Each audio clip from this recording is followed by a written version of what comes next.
Tong otib, zamin endi ziyoga burkanar ekan, masjid minoralaridan taralgan Allohu akbar sadosi bandani nafaqat uyqudan, balki uning qalbini g'aflatdan uyg'otadi. Bu chaqiriq insonga hayotning maqsadi, borliqning Robbi borligini eslatadi. Erta tongi azon yangi kunga ishonch, umid va yangi sahifaning ochilishidir.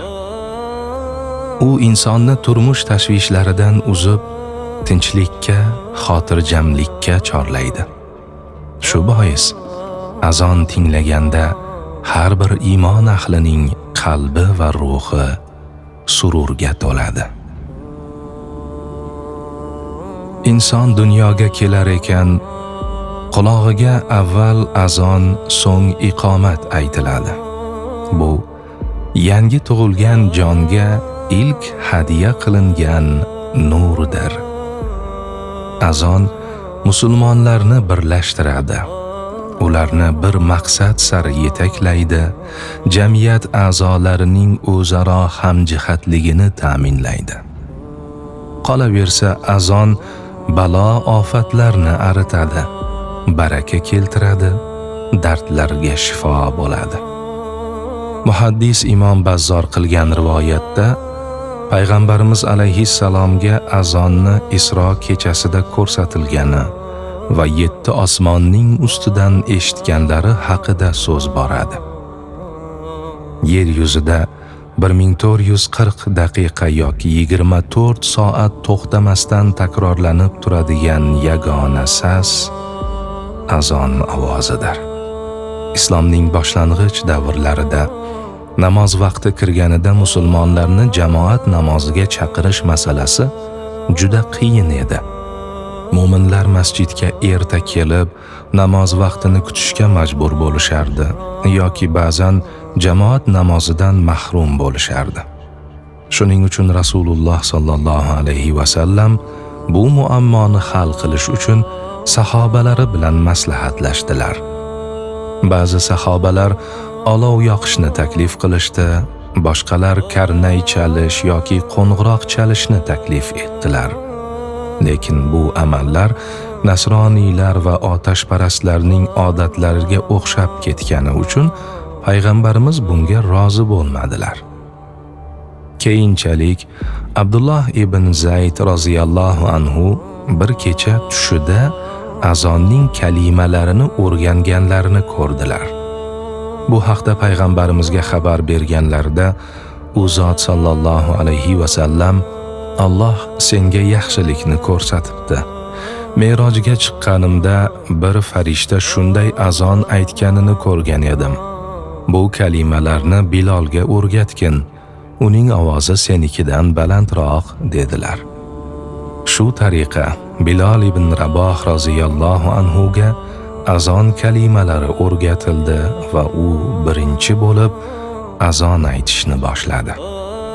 Azon aytish hijratning 1-yili Madina-i Munavvarada shunday tartibda joriy etildi va bu sunnat amalga aylandi. Bilol roziyallohu anhu Rasululloh sallallohu alayhi va sallamning suyukli muazzinlaridan biri edilar.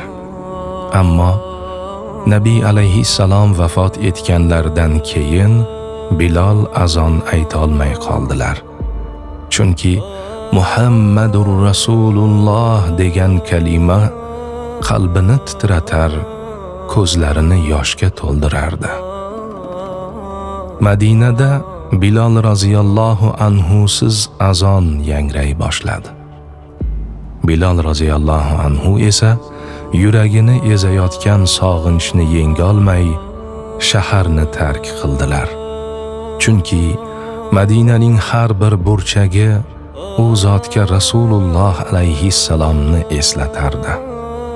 Azon faqat namozga chaqirishgina emas, balki u islomning ma'naviy barqarorligini va jamiyatdagi yagona birlikni ta'minlaydi. har kuni 5 marta takrorlanadigan ushbu tarbiya sadosi insonning qalbiga nafaqat mehr, balki mas'uliyatni ham soladi. Rasululloh sallallohu alayhi va sallam imom muazzinlarning haqqiga Allohumma arshidil a'immah waghfir lil muazzinin, Allohim imomlarni irshod qil, muazzinlarni mag'firat qil deb duo qilganlar. Alloh taolo yurtimiz masjidlaridan yangragan azonlar sababli elimizda tinchlik va osoyishtalik ne'matlarini bardavom qilsin. Qalblarimizdan g'am anduhni quvib, har bir xonadonga fayz, baraka, nur va rahmatini yog'dirsin.